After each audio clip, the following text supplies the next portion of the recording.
Hi there folks, Leon Faulkner here, Senior Instructor at the Northern Beaches Golf Academy. Here today to offer you another video tutorial to help you with your golf, and today we're going to be placing the focus on one of the most important fundamentals of golf there is, and that is the grip. And I'm going to break it down into four easy steps, four principles to help you gain a better understanding of how to grip the club. And those principles that we're going to talk about are firstly the placement of your hands on the grip itself, the position of your hands, the pressure of your grip, and fourthly the precision. So if we go back to the first and we talk about placement, what that's meaning is simply whereabouts you're going to be placing your hands on the grip.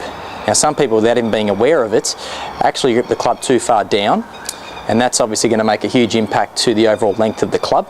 But also, if you have your hands placed right off the edge of the grip, you're not going to be able to control the club as well as what you should be doing.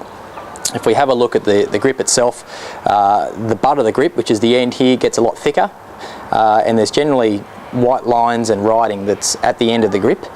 So what we're trying to make sure is that when we do grip the club, that we leave 1 or 2 mil at the end, and that's going to make sure that the placement of the left hand is on the club correctly, so then when the right hand comes on, you're going to have maximum control of the club.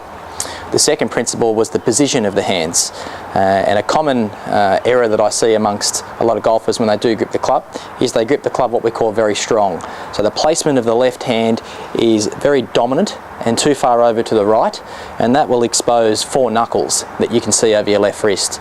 And then subsequently, because of that, the right hand then falls too much under the grip, and it very much looks like this. And that's going to shut down the club face, cause you to hook the ball, and also to hit the ground first before impact. Vice versa, some people will grip the club too weak, which is when that left hand is wrapped around too much to the left. Can't see any knuckles there over the left wrist, and that's going to lay the blade open and cause you to slice the ball. So the third principle there was the pressure of the grip, and most golfers do wear gloves, so that means that you don't have to really hang on to that club very tight. If we look at the pressure scale, 1 to 10, 10 being very tight and 1 being quite loose, ideally we want to be about 3 or 4. So definitely make sure that we don't want to strangle that grip too much. If you do grip onto it too tight, you're going to tend to use a lot of your hands and your arms in your golf swing. That fourth principle was the precision, and I'm going to take you through a very simple grip routine to make sure that when you do grip the club, you grip it correctly. The precision meaning your ability to be able to grip the club correctly consistently. So let's take a look at that routine.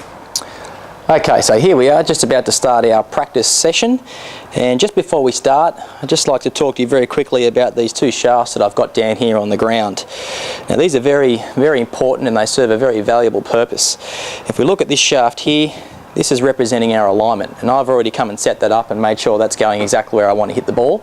So as long as I make sure that I've got an equal amount of distance between both feet and that shaft, that's telling me that I am parallel with the line that I need to hit the ball. This shaft here is representing the ball position. So if my ball is directly in line with that shaft, I've then got a reference point between my feet to know exactly where that ball position is. So often without these shafts here on the ground, you're really flying blind. So it's a very good idea to practice with shafts down this way, and this will really help with your consistency in your golf. Let's talk about this grip routine now. And before I put the club down on the ground, let's all understand the golf club does have forward angle to it. So when that club is sitting flat on the ground, the grip is located forward of the club head. So as I put the club head in behind the ball, I'm going to make sure that I set the club first the way it's designed. Okay, it's very important that you make sure that you work around the club.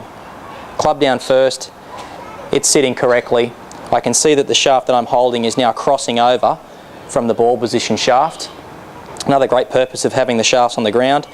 And I'm now going to place my left hand on the club, and I'm going to make sure that I just hold the very end of the club first, just so that it doesn't wobble as I put my left hand on, making sure that I leave 1 or 2 mil here at the end, not hanging off the edge. And I'm going to wrap my fingers around, then I'm going to place this heel pad of the hand, the softer part, directly on top. And to do that, you really have to extend out your left arm. Thumb goes straight down the middle, and as I'm looking down over my left wrist now, I can see 2 knuckles. So that's telling me that the position of my left hand is correct. And now I'm going to put my right hand onto the grip, and we've got our 3 different options of either interlocking between the index finger and the pinky finger, the overlapping where it just overlaps the index finger and the second finger, And there's the third option of the 10-finger grip. Although most better players will use either the interlock or the overlap, because that will keep your hands working together as one unit. Personally, I like to interlock. So as I bring that club back down, make sure I've got the angle of the shaft, the placement's correct, the position's correct. I can see my two knuckles. My pressure is about 3 or 4 out of 10, 10 being very tight on that tension scale. And the precision, that fourth principle, is pretty much taken care of if you go through this routine consistently. Now we're pretty ready to hit a good golf shot.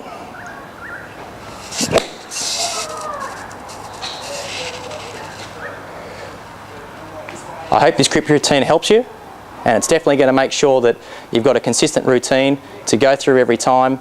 If you've got consistency in here, you're going to find you get consistency out there. Hope it helps.